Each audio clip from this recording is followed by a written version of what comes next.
Off day মানে special কিছু, আর special কিছু মানে ভর্তা ভাজি এগুলোই ভালো লাগে খেতে। তো যাই হোক, এখানে আমি 2টা গোল বেগুন ভালোভাবে কেটে ধুয়ে নিয়েছি, হলুদ মরিচ দিয়ে মাখিয়ে নিলাম। দেন এখানে একটা ফ্রাই প্যানের মধ্যে কিছু পেঁয়াজ কুচি, সাথে কয়েকটা কাঁচামরিচ কুচি, একটু হলুদ আর একটু লবণ দিয়ে ভালোভাবে এটা ভাজাভাজি করে নিব। আজকে ধরতে গেলে আমার দুপুরের মেনু স্পেশালি হচ্ছে এই আইটেমটা। তো যাই হোক, পেঁয়াজ ভাজিটা হয়ে গেছে, তাই আমি এটা এখন একটা প্লেটের মধ্যে নামিয়ে নিচ্ছি। তো এই তো আমার পেঁয়াজ ভাজিটা অলমোস্ট রেডি। তো যাই হোক, এই কড়াইয়ের মধ্যে একটু তেল দিয়ে দিব। তেলের সাথে এখন আমি আগে থেকে মেরিনেট করে রাখা গুল বেগুনগুলো দিয়ে দিব। আর বেগুন ভাজি খেতে কী না মজা, কি আর বলবো। এটা তো স্পেশালি গুল বেগুন ভাজি আমার খুবই ভালো লাগে। যাই হোক, তো বেগুনগুলো দিয়ে একটু কড়াইটা জাস্ট হালকা নাড়াচাড়া করে দিলাম। দেন ঢাকনায় ঢেকে রেখে দিলাম। বেশি না, 1 থেকে 2 মিনিট সময় নিয়ে ঢাকনায় ঢেকে দিয়েছিলাম। তো এই তো ঢাকনা উঠিয়ে আবার একটা একটা করে বেগুনগুলো উল্টে দিচ্ছি। আর বেগুন ভাজি তো একটু ডিপ ভাবে ভাজি না করলে আসলে এভাবে খেতে ভালো লাগে না।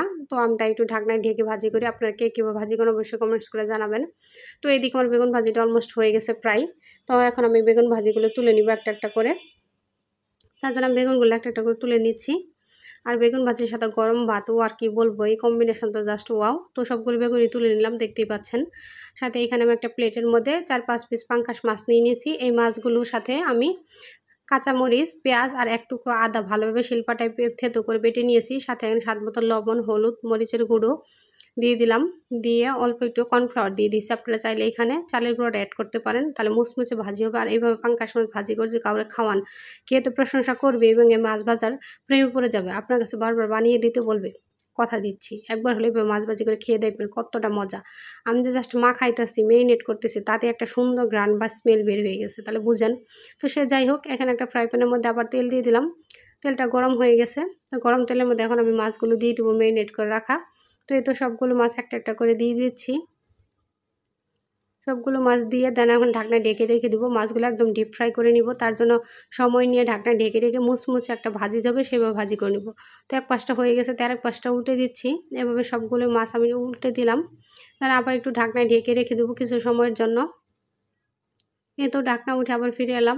তো আমার এইখানে আসলে মাছ ভাজিটা পুড়ে যাওয়ার একটা কারণ আছে, সেটা হলো আমার চুলাটা এক পাশে একটু মানে জালটা বেশি লাগে আর কি। তো ওই পাশের 2টা পিস একটু লাল বেশি হয়ে গেছে। যাই হোক, ওটা কোনো ব্যাপার না। মাছ ভাজি যত মুচমুচ হবে তত বেশি খেতে মজা লাগবে অবশ্যই। তো এই তো মাছ ভাজিগুলো ভালোভাবে একটু নাড়াচাড়া করে দিতেছি। যেই সাইডটা হয় না ওই সাইডটা আবার একটু উল্টে উল্টে দিচ্ছি। তো এইভাবেই দেখতেই পাচ্ছেন আমার মাছ ভাজির ফাইনাল লুকটা খুবই সুন্দর হয়েছে, কালারটা আর কি।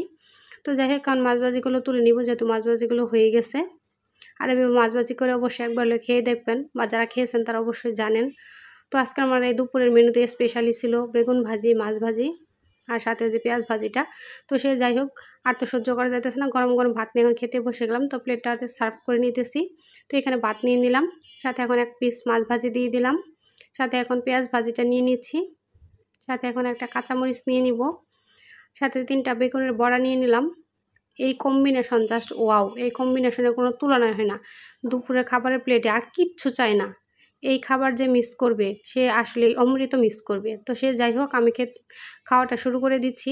আজকের রেসিপিগুলো কেমন লাগলো অবশ্যই কমেন্টস করে জানাবেন। স্পেশালি মাছ ভাজিটা কেমন হয়েছে তাও বলবেন। ভালো লাগলে শেয়ার করে দিবেন। সকলে অনেক ভালো থাকবেন, সুস্থ থাকবেন। আল্লাহ হাফেজ।